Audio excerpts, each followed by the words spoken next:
Welcome to the Queens of Moxie, a podcast all about empowering women to reclaim their Moxie, their power.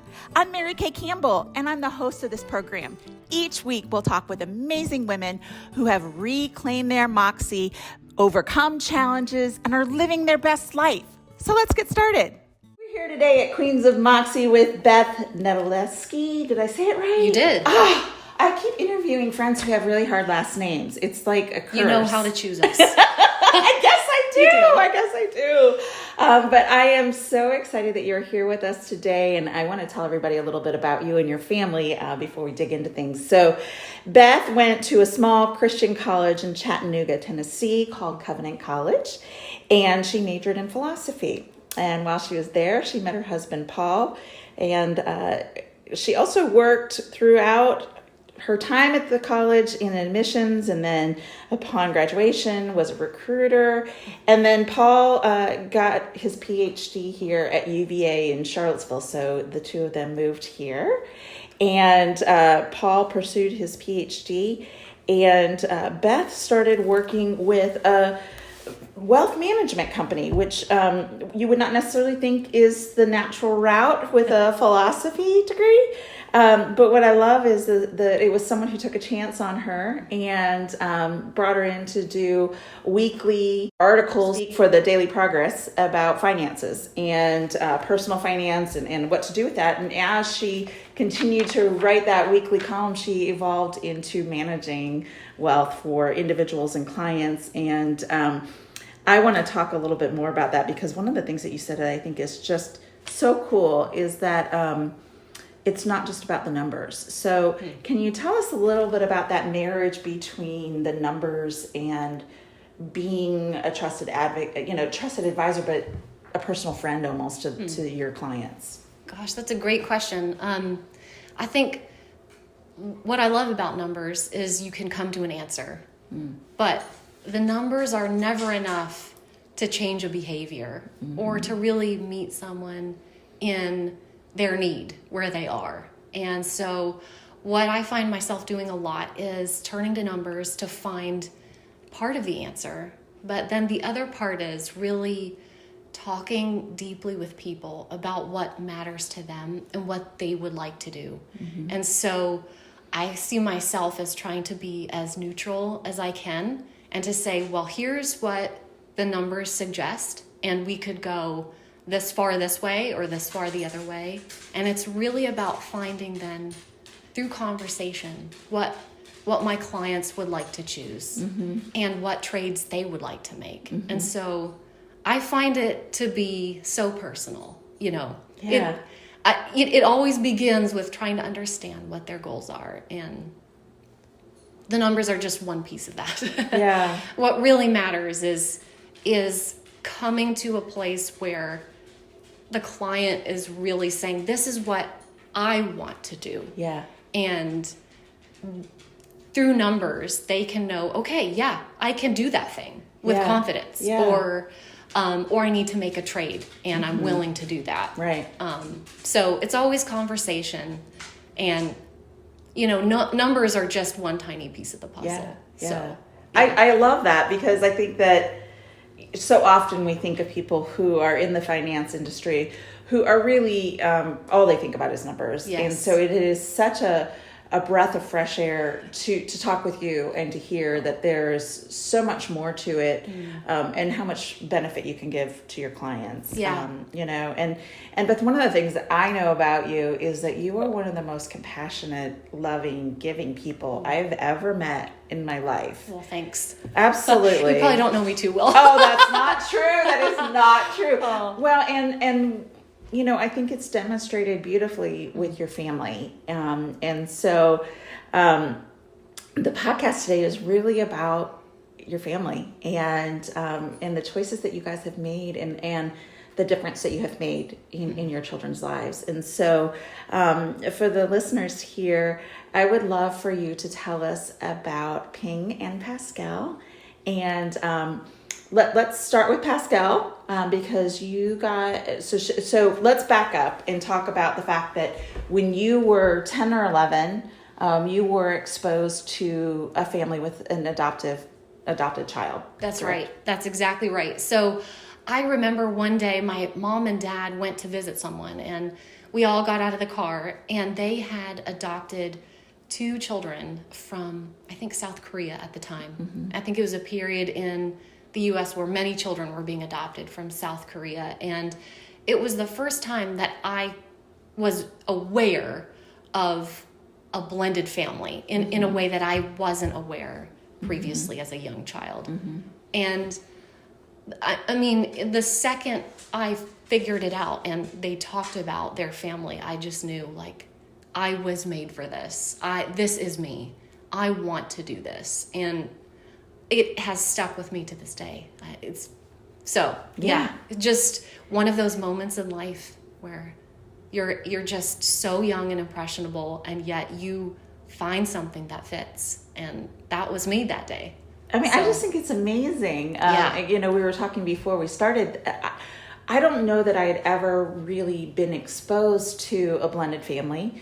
And I knew about adoption, but I knew about it in a theoretical manner, not in a tangible manner. Yes. And so I never would have thought about it. And so you're the second person I've talked to that has felt this calling. Yes. And this very clear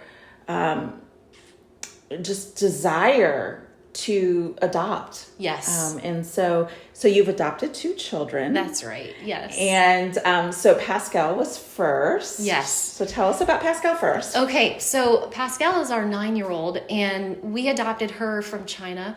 She was born in Shanghai, so very, very big city. And at the time, we adopted her when she was not even 2 years old, so very young child. She was living in a huge orphanage.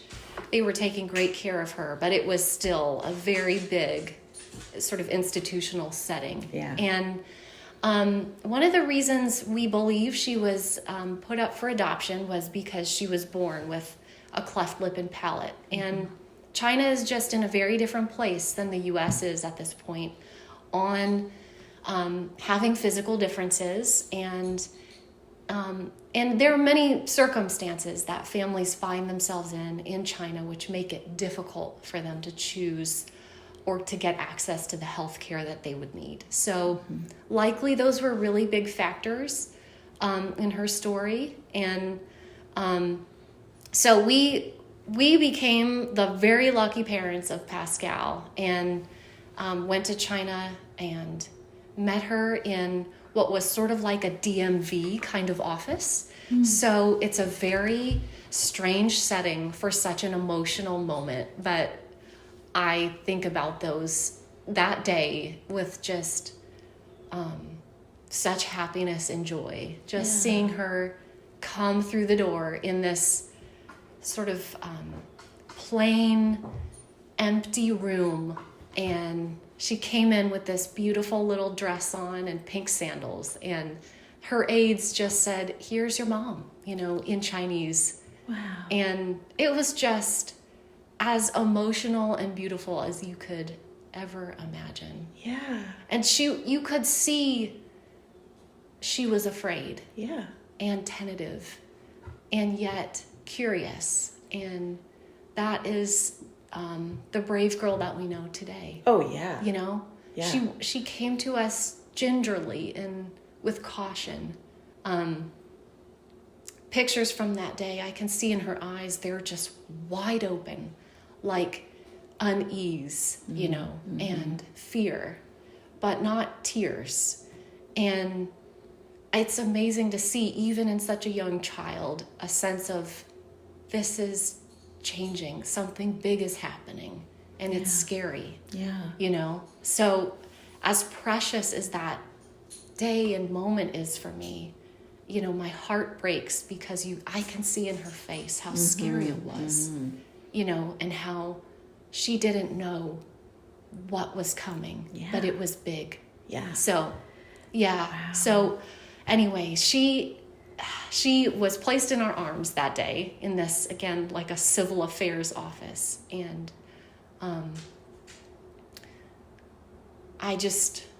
I just cherish the memory. Yeah.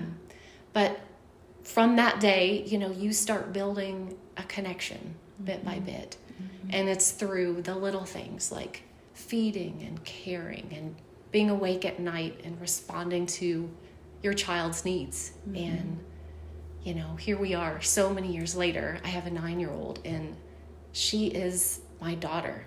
Yeah. And I am her mom. Yeah. And so I just feel like those cords of connection are just as strong as ever. So, yeah. So that's kind of a mini picture of her adoption. So, well, and Pascal is precocious. Yes. And funny and Yes. outgoing and just a bundle of joy. She really is. Yeah. Yeah, she is. And she's outside this morning in her, I think, a Davy Crockett coonskin hat. I don't even know where she got it, and a little bright pink vest, playing a board game with her friends outside, and just full of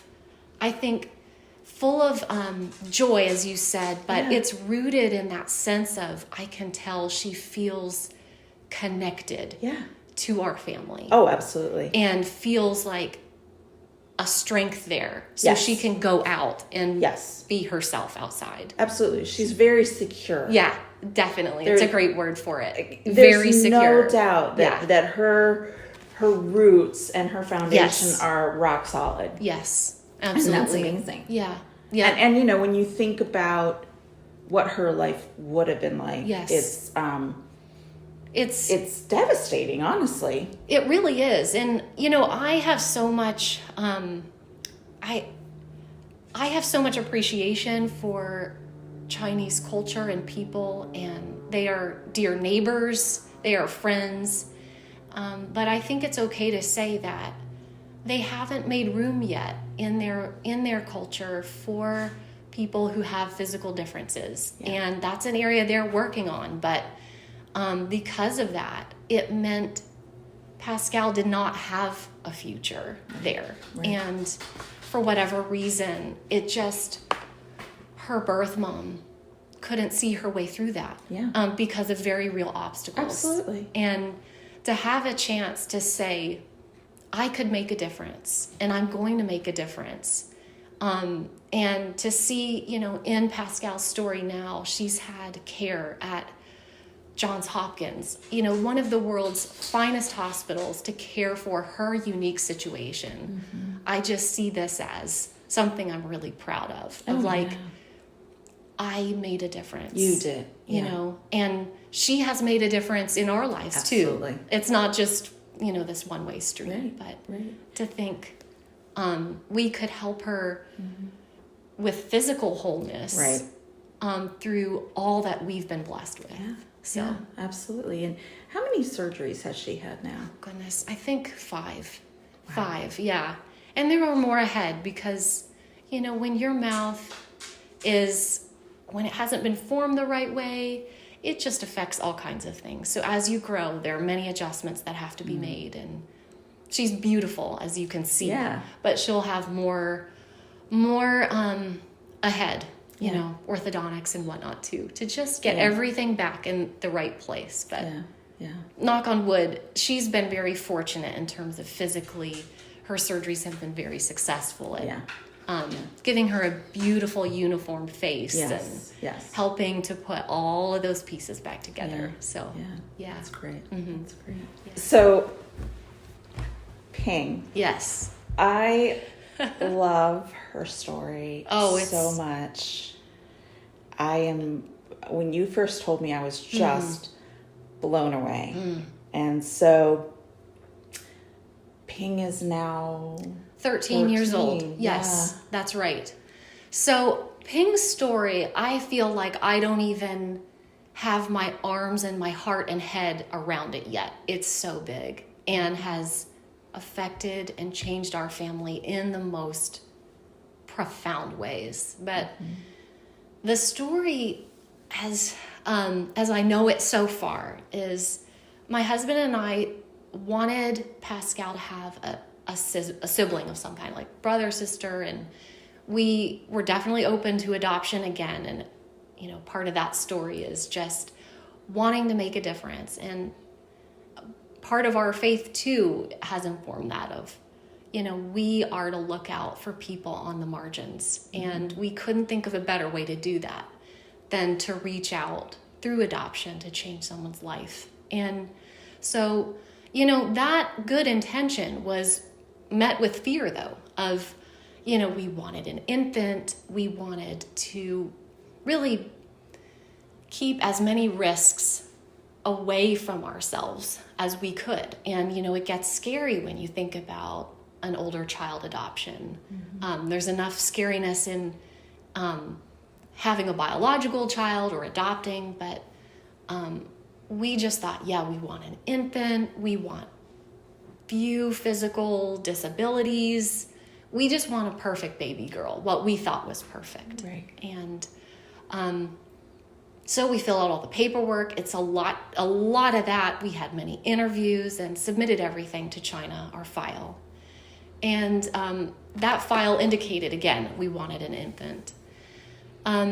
Through that, our agency said, would you be willing to just look at the stories of some of the children who are waiting today for parents? And I timidly started looking at their website and came across Ping's picture.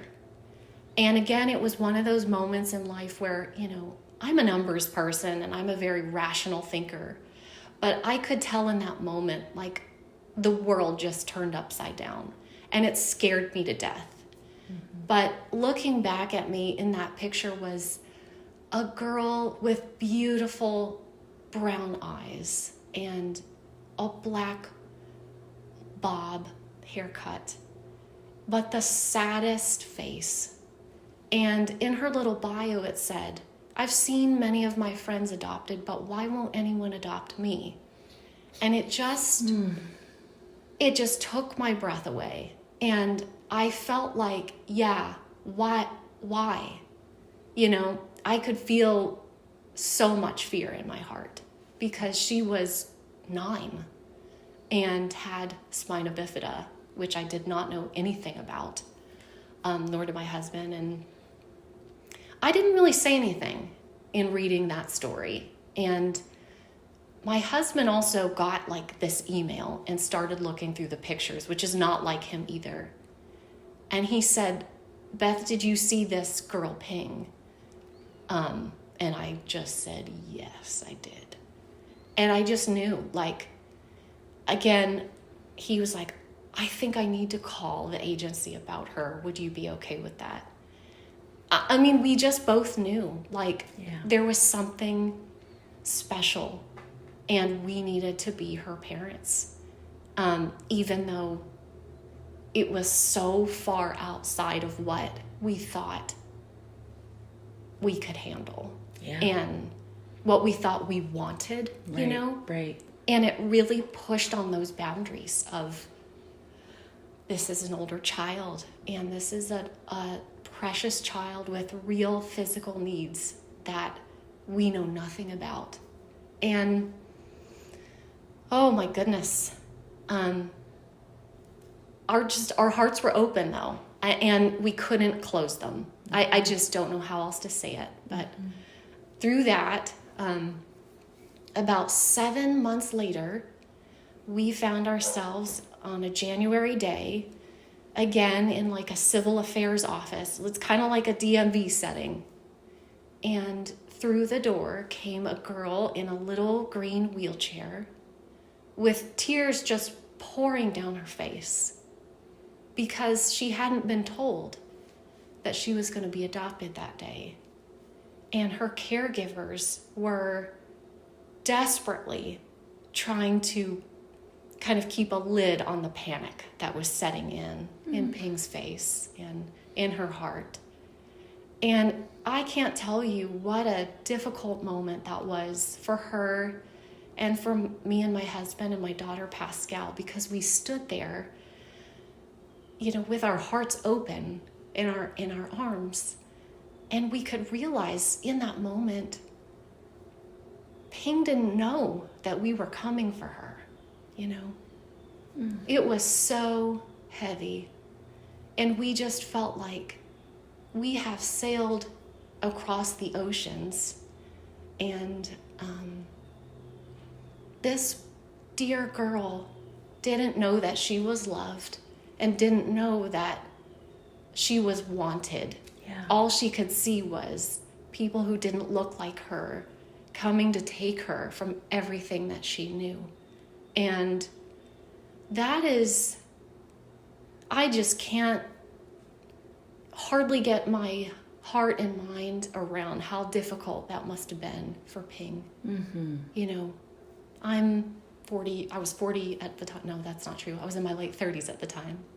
And so, you know, I knew where I was going back to, and I could see, you know, I had security in my life, but this was just earth-shattering for her, and not a happy moment.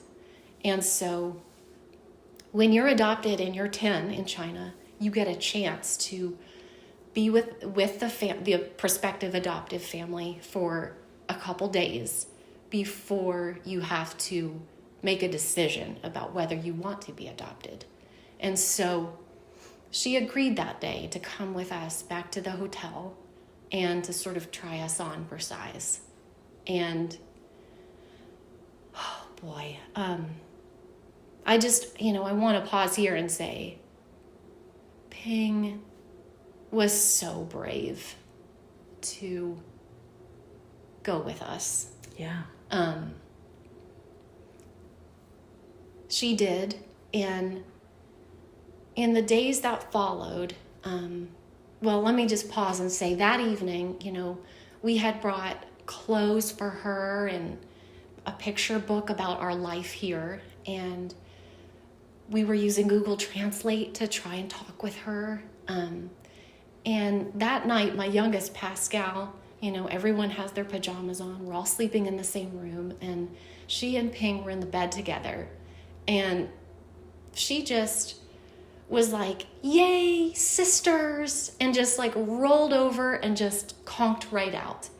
And I really think Pascal was sort of the gateway to our family for Ping, because Ping could see the peace and the joy in little Pascal and felt welcomed because of that.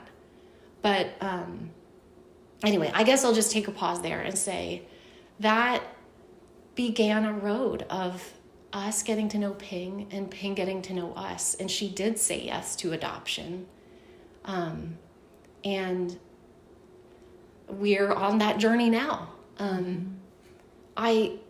There's so many other wonderful things, and we can definitely dive into more about her story in China before we met her. But I think one thing that is so amazing about Ping is she had lived 10 years of her life being told that because she was in a wheelchair and couldn't walk, that she couldn't go to school and needed to be embarrassed about who she was.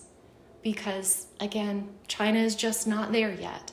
And if you are born with a physical difference, you don't go to restaurants. You don't go to school. You don't go to the park.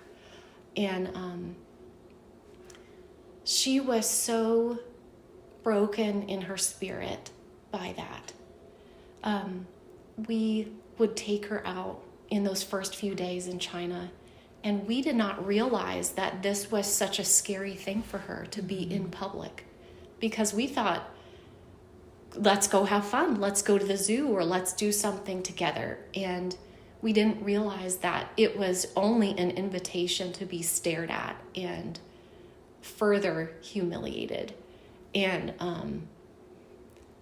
if you met Ping today, and you can see the joy and the spark and that sense of self-assurance in her.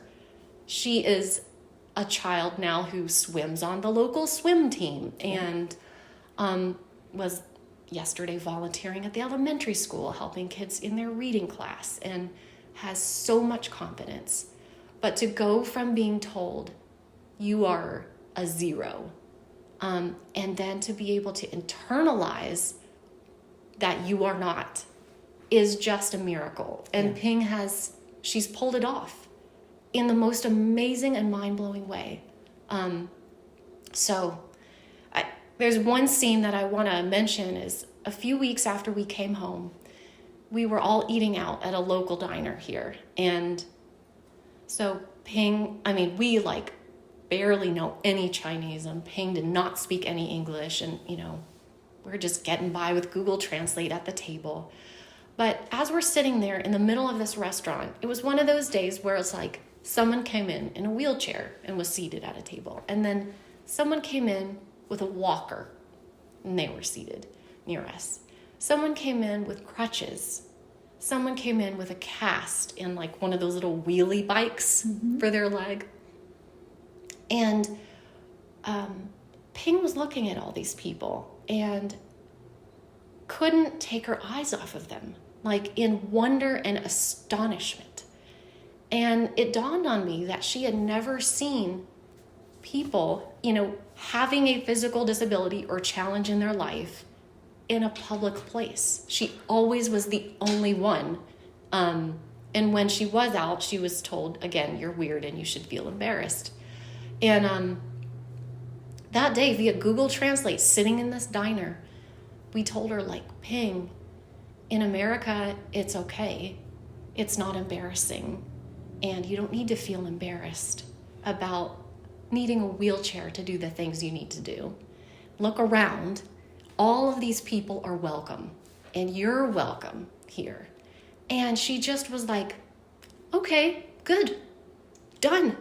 And in that meal, her life and how she even sat in her chair, it changed that day. And it was one of these most, you can't script stuff like this. Right. It would be too weird to put that in a book. It would be just too cheesy. But it changed her life, and she just was like, okay, I'll take your word for it. I see these people here and no one seems to mind. Yeah. And I'm going to just go forward on that. And she has. Yeah. It's just incredible to just see that weight lifted off of her. I'm amazed. I met her, I guess a year and a half ago. So she'd been in the country, 2.5 years at that point? Yeah, that's about right. And you would never know that she didn't speak English from the day she was born. Yes. You would never know that she never learned to read or do math prior to joining your family. That's right. You would never know that she had never pushed herself in a wheelchair before. Yes. She is unbelievably independent. Yeah, she is. Confident. Yes. Articulate. Yes. Smart as a whip. Yes, it's so true. Oh my gosh. Yeah. I am floored that she had nothing, no base at all. Yeah. And so if she were in the public school system, she would be a 8th grader? Yeah. 8th grader. Mm-hmm. And that's right. About where is she right now with reading? She's about 5th grade. So she has lapped the track already so many times in the last 3 years to go from kindergarten to 5th grade this year. Yeah. It's unbelievable. It is. And I am so proud of her because I think she has more courage than I do. In the sense that she is just a trier. She's going to try stuff, and she is willing to try things that I sometimes think I don't know. But she was the one who said, Mom, I'm going to do swim team. And I had shown her a few videos of children like her with spina bifida who don't have the use of their legs.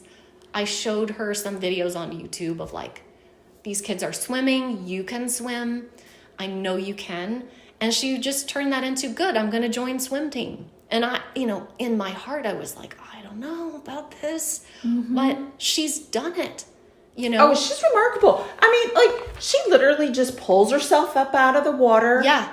And like, jumps in and swims. And I literally watch her and think, Yeah. wow. It's incredible. Yes. It is so incredible. It is. This is one of those things in life where you kind of step into it thinking like, I'm reaching out a hand to someone. But really, it has been Ping reaching her hand out to us as her parents and her sister and grandparents and neighbors, and like pulling us up into what she knows. It's amazing. Which is profound. Yeah. And I think the blessings and just the way she has changed me as a person, it's like I'm just now, again, trying to get my head and heart around it, because I think before Ping, I had not noticed what it takes to live life if you have a physical challenge. Right. I just never thought about it before. Yeah. And the strength required emotionally and physically and mentally to overcome challenges in the day that I don't have to overcome. Right. It's just, I don't even have to put any energy into that. But to realize what people like Ping go through every day. Yeah.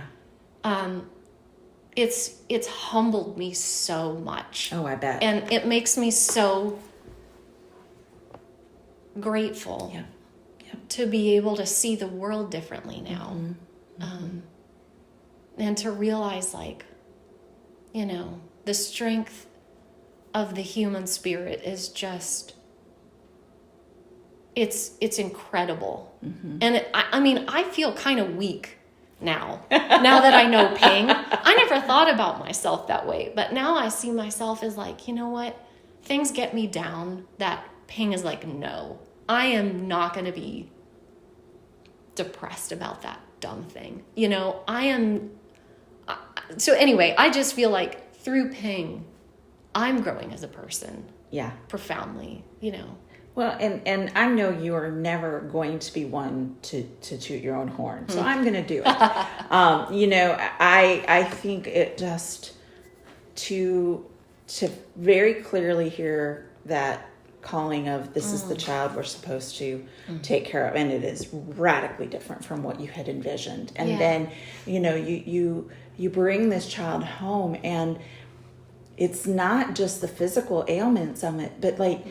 I can't fathom a 10-year-old never having any reading or math instruction, never being in school, ever. Yeah. You talk about the first time you guys went out on a walk and how she couldn't even push her wheelchair, and now you guys have this gigantic slope in your driveway that anybody would have a hard time walking up, let alone pushing themselves up. And she pushes herself right up that driveway. Absolutely. And I think that part of it is that you have made it so that she can do whatever she wants. Yes. She doesn't have limits. Yes. And it's because of your and your family's mindset of you can do anything you want. Yes. That she doesn't look at something and say, oh, I can't do that. She looks at it, it's like looking it in the eye and saying, you want to challenge me? I got it. Yeah. I got it. I'm going to do this. And so, I think about, she's got that cool bike that she pushes with her hands,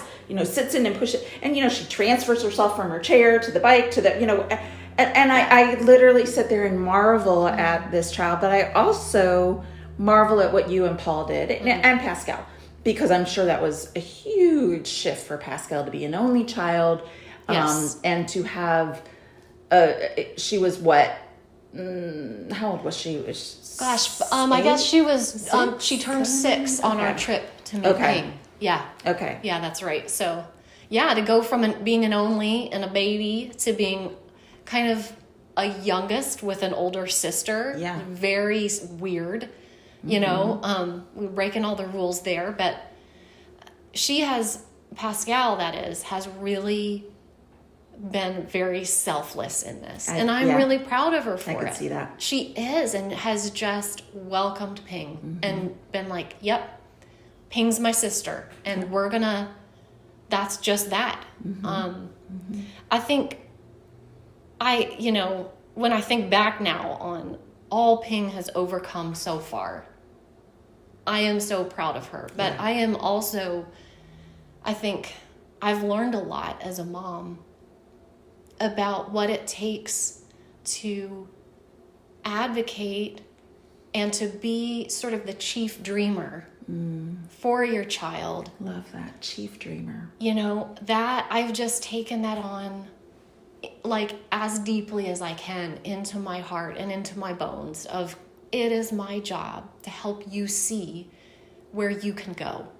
And I don't want to limit Ping, even though like with the swim team, I could feel myself in my heart like, I don't know if it's possible. So I know those, I don't want to fail Ping in that, but I have scoured the earth, it feels like, to find ways for Ping to do things. Yeah. And she can. And those opportunities are out there. But it is not easy when you're a mom and you see that your child needs something different.